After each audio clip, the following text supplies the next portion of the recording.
Why is our government not investing more in creating an infrastructure and systems and a platform in place for every able-bodied man in his 20s and 30s who's leaving this country to go out and risk his life, right?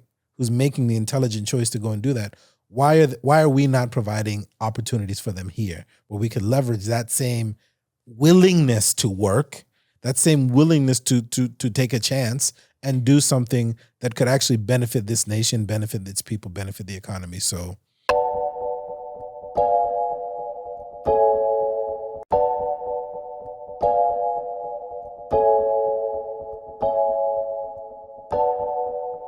hi guys, welcome to Kenganda. My name is Janita Maya and this is the REPAT podcast. Now we are missing someone. He's out there living his best life, but I will let my co-hosts introduce themselves. Hi guys, Outer Brian here, man, from the East. Okay. Yeah, nice to be here. Hi everyone. This is Dr. Juliet. Just like say I'm Ugandan. Yes. Oh, she's also like an author. You have to tell them that. Okay, later. At the end of what's up, world?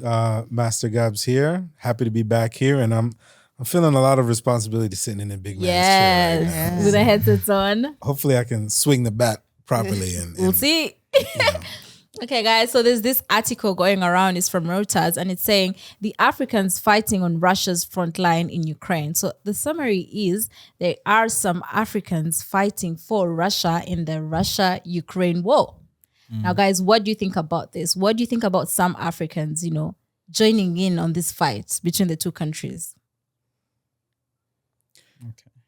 On first instinct, reading the headline before Yeah. I dove into the article, I thought it was going to be one of those things about, African governments sending their military to assist in a war, maybe for the purposes of being able to make good on some kind of a political deal, or maybe there's some kind of financial consideration involved in it for the country, for the government, and therefore the government is volunteering up their soldiers to fight in a war that they have no place in. But as I dug deeper into this article, it got really interesting. Yeah. It showed the story of three distinct African men, one from Tanzania, one from Zambia, one from Ivory Coast. And all three of them ended up fighting in a private army as a result of having been imprisoned, and they were offered the opportunity to shorten their prison sentences by entering this military service for 6 months, I believe. Yeah.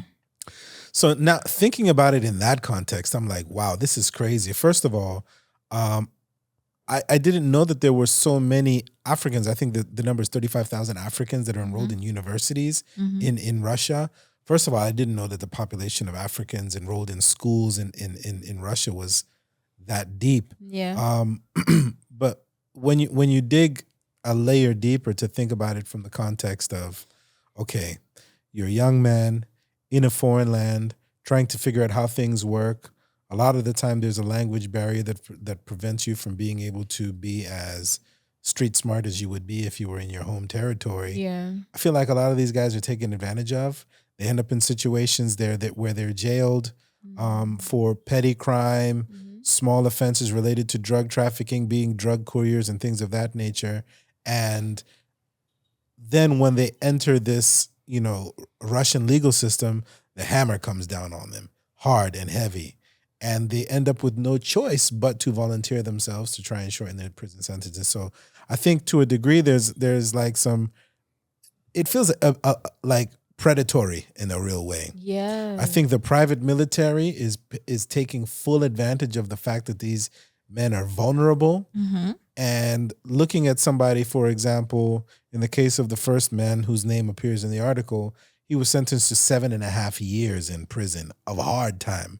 And when you think about Russian labor camps, when you see like what you see in movies, like I don't think, like there are all these documentary shows about the world's worst prisons. I don't think any prison is represented worse in terms of like your living conditions than a Russian prison. Yeah. First of all, it's like in a wintry place. It's cold as hell. Yeah. You're eating terrible food. There's gangsters and thugs and killers and bad men all over the place. So it's like, and just imagine being a humble young African man who went to that country for the purposes of bettering his life and getting an education. Next thing you know, you're in prison. Then you get offered the opportunity to serve 6 months in an army and totally wipe out your prison sentence. Who wouldn't jump at that opportunity? Yeah. So they're taking advantage of the naive young man who's trying to do better by himself and his family. It's sad, man. It's sad. I don't know how it could possibly change. I don't know how there's an improvement in circumstances for young African men living in Russia right now, so that they can avoid this. If there's somebody who can, stand in the gap and advocate for people not to have to put themselves through this. But it's sad, man. That's my first thought. It's sad. It's definitely sad. Yeah. Yeah. Dr. Julie, what do you think? Sorry, if I was given the opportunity to get out of prison, Oh. I would do it. Come mbaya. Come what may. Especially, as you said, a Russian prison. Yeah. Minus 50 degrees with a thin piece of cloth on my back. And I'm eating soup or maybe a piece of potato here and there. And you're telling me I can go pick a gun, kill people, and even get paid for it. That is not a bargain. That's a rescue. I'll do it, and I'll do it willingly. Yeah. Even if I die at least with my pride intact. Yeah. Than dying, in a squalor and dejected. Already, I know I've already done my sins. I've already done something wrong. Let me try and rectify the situation. Yeah, that's my take. Yeah. Oh, okay. Okay, Brian, what do you think? As for me, the way I fear bullets, I think I would be the one to stay. I would rather serve my sentence. Really? Oh. For me, that's what I would think, because I'm not ready to face bullets. Tell me that's the truth. I'd rather stay. I know I'm in prison, But you're alive. but I'm alive. Because most of these guys who took up that role ended up passing out and they're gone. Their parents are going to miss them and all. But yeah, so maybe what I wanted to say, I don't know what is the issue. I think most Africans who are there, the living conditions in Russia, maybe also having something like taking a toll on them. Because I don't know, most of them, if you read their stories, they're getting involved in drugs. You see, they are good at first. Then after some time, they end up what? Getting involved in drug dealing and all. Maybe, I don't know if it's the living conditions that are not favorable. Or survival. Survival. Yeah, so I think that's also one of the factors that needs to be checked. Yeah.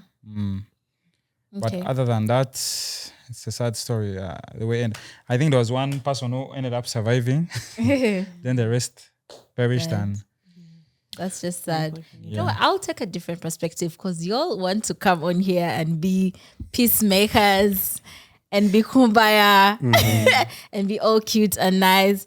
But I personally feel like, why don't Africans mind their own business? Like, why are you inserting yourself into the white man's business? Like, why would you do that? You don't see white people fighting in African wars. Do you ever see that? Tell me. no, it's No, like if anyone out there has seen a white man say, you know what, something is happening in Somalia, I'm going to go there and, do something for African people. I don't think they would ever do that. So why do we take it upon ourselves as Africans to fight other people's battles when in our own continent, we also have our own issues? But it's not by force. I'm taking a different perspective because I'm sure that some people just doing it because they love the country and they want to help them out. For the prisoners who are picking a way out, it's really sad. It's truly sad, and that's just it. It's sad, and I think people have to do what they can to survive. But I'm looking at on the other side of people who are just doing it, who are just thinking, yes, Africans need to offer their help, or Africans need to send people to go and fight other people's battles. We also have it here in Uganda where the Ugandan government does send soldiers up to Somalia to fight, to help out in the war and whatnot. So I think maybe something like that also can happen to Russia, where an African country could send their people to go and fight. But in hindsight, I'm just like, why, as an African, why are you fighting the white man's battle? They have their own issues. Just stay out of it, lay low, and then resurface after some time. Go into hibernation. Gabs, I see. What is it? I mean, It's tough. It's tough. And I'm not trying to be all kumbaya for you, but I always look at both sides of the equation and I'm trying to make sense of it all.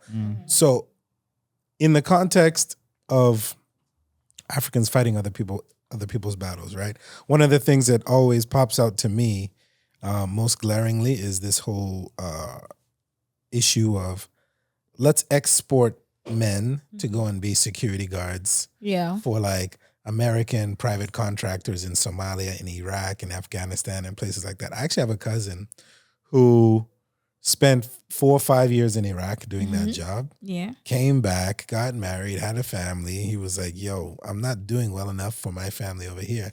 Let me go back. So the guy spent like the last 6 years in Somalia. By his estimation, he's making great money.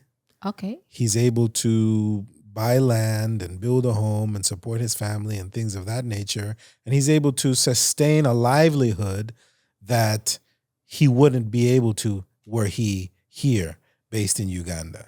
And I know everybody's story is different. In his particular case, he's managed to use it to his benefit. But there are so many cases of people who are just basically like human shields, right? And that's ultimately what the people who are paying them see you as. Yeah. They're paying you to be a human shield because you're replaceable, you're disposable, you have absolutely no value to them other than the fact that you can stop the enemy for a few more extra seconds that they need to prepare themselves to shoot back and fire back. Yeah. I don't think anybody looks at those types of security guards as like the Delta Force equivalent of private security, you know? So why do Africans continue to be in other people's business? Yep. It's in their financial interest to be in other people's business. It's in their financial interest to be in other people's business. There has to be some kind of quid pro quo. And I'm not trying to call out any specific scenario or refer to anything in particular right now, but I'm just imagining the same way that you asked, for example, why don't you see whites? Why don't you see Americans here fighting battles, right? Yeah. The reason why you see them in the Middle East is because they want, to establish control of the money that flows through oil, Yeah. right? Once oil starts flowing in Uganda, trust me, the minute somebody sneezes in President Museveni's direction, Yeah. the Americans are going to be like, that's our guy. Democracy. You know what I mean? Yeah. So, like, what value do you have to offer that country with the military might? If they have a vested interest in making sure that they protect their interest in your country, they'll act up. So for me, that's the answer to your question. Why do Africans always get in other people's business? They feel like there's something to gain. Yeah.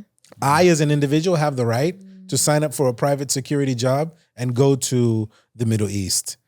It's not necessarily a statement about what Uganda believes as a nation or as a government, but the fact that it permits its male citizens to be free to go out there in the world and do stuff like that just lets you know, like, come on, like, what could these men be doing here to develop livelihood for themselves here? Yeah. Why is our government not investing more in creating an infrastructure and systems and a platform in place for every able-bodied man in his 20s and 30s who's leaving this country to go out and risk his life, right? Who's making the intelligent choice to go and do that? Why are we not providing opportunities for them here where we could leverage that same willingness to work, that same willingness to take a chance and do something that could actually benefit this nation, benefit its people, benefit the economy? So that's where the divide is always going to be. Where's the money at? Yeah. Where's the money at? And what's the easiest money to get to? It's easier to get a bag risking your life on somebody else's behalf than it is to stay home and work hard and bust your ass for a decade to earn that same money that you would earn in 2-3 years. Yeah. So for me, that's kind of where my thinking is at. Yeah. Can I piggyback on Please. him? I saw you agreeing with him. I'm agreeing with him 100%. Yes. 99.1% for myself. Why? Because Africa is an import-based continent. That means we are buying more than we're selling. All right. That means we don't have any economic or financial backbone.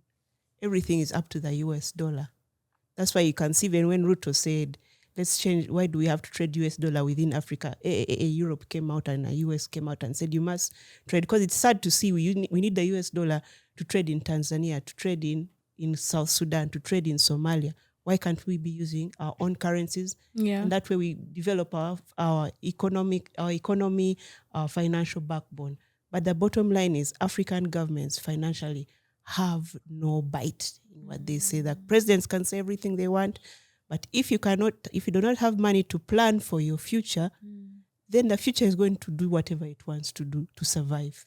All right. For example, look at our medical interns. They were told from now on, if you want to do intern, you have to pay. Me who is from the village in Ajumani or in Rukunjiri, and I've been scraping, and we have sold cows, we have sold land to get me up to internship. Then again, you told me again, and then there's this offer from a foreign government that's going to pay me $500 a week or even a day. I'm not going to think twice. Maybe I'll look at the contract and say, maybe if I die, I'll leave it to so and so and so. Because at the end of the day, you have to make hard decisions. Am I going to survive in Uganda? Or am I going to scrape all the time in Uganda? Am I going to thrive and then come back and build a house? Or come back and marry my loved one and we live comfortably? Case in point, me, when I was in China, they used to pay for us everything, except Uganda would give a little bit of DM every 3 months.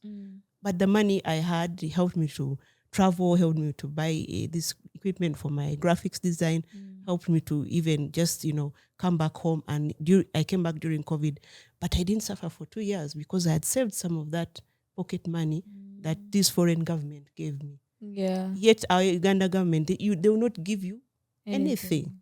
Even when you die, your family has to pull money to bring your body back. So why are Europeans not there? Because the European government will say, okay, this Belgian man or this French man or this British man died in Uganda fighting. We don't want to be embarrassed. Number one, let's take his body home to his family. Okay? Or number two, he might have been a spy. We don't want him to reveal our secrets. All right? Because most of the whites who are in Africa fighting, they are there, especially Southern Africans. Some claim they're Southern Africans, but they're actually Europeans. They have a finesse about them. You don't just find them on the front line. They're usually either in the middle or at the top, trying to strategize and all that. Why? Because they know if they are caught, they have so much more. That their government has so much more to lose than to gain by their capture. So if you're caught, they will try and negotiate to take you back. If you're dead, they even negotiate for your body to come back.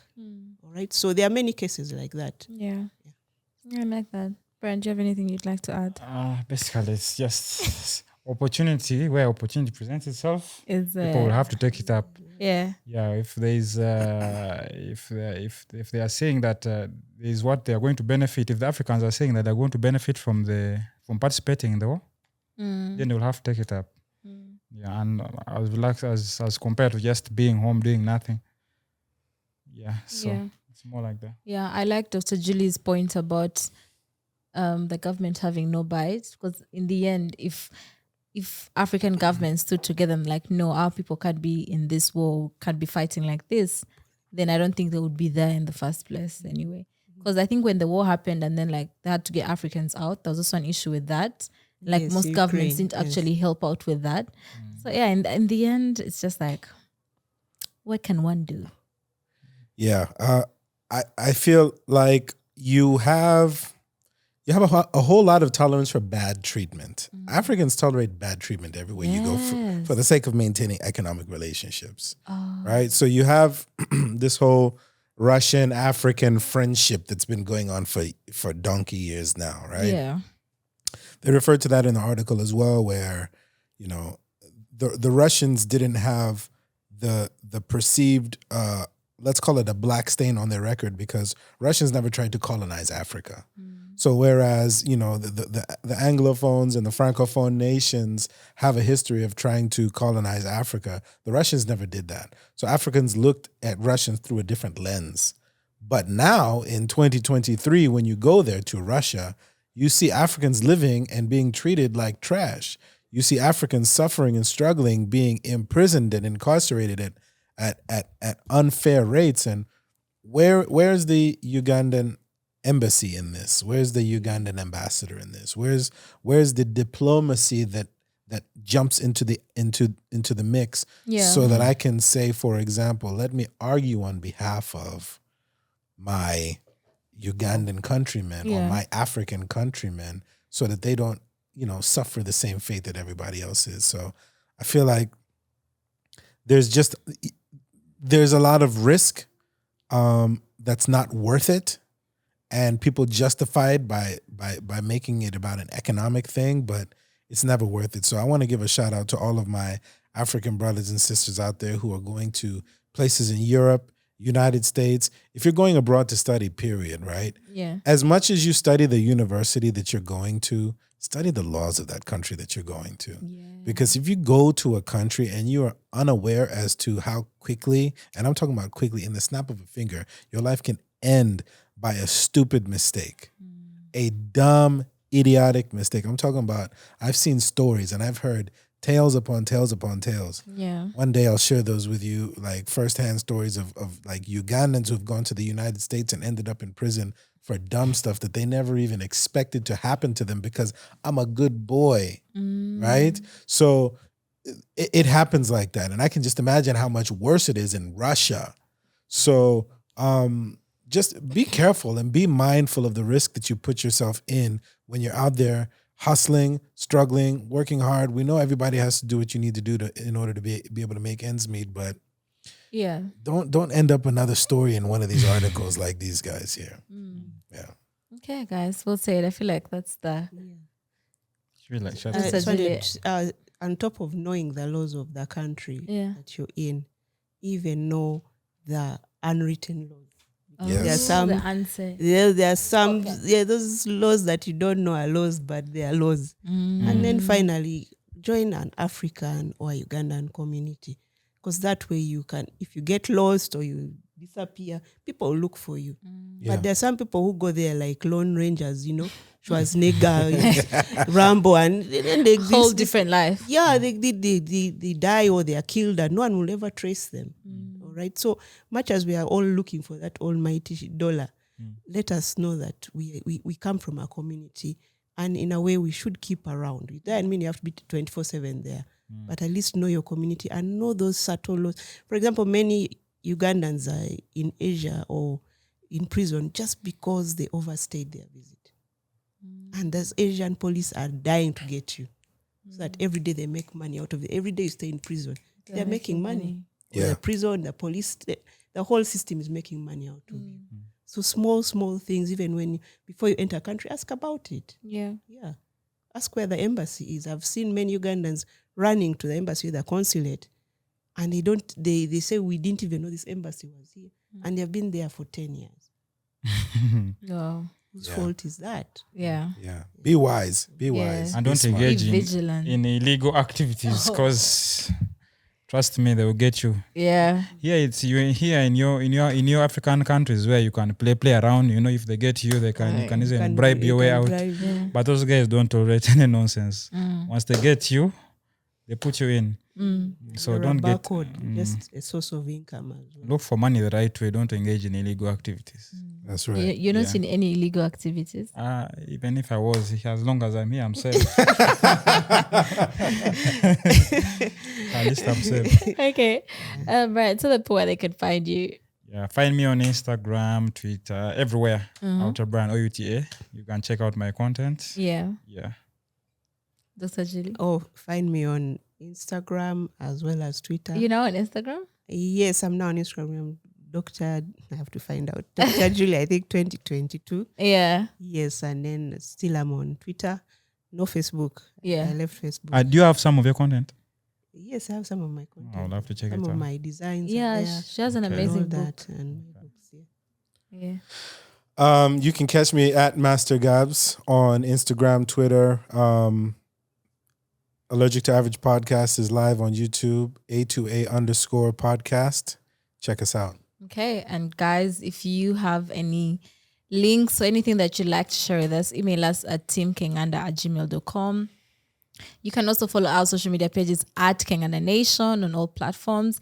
Make sure you like this video, subscribe to the YouTube channel. And if you're looking for love, Subscribe to the Pan African Dating Show. We'll see you guys next time.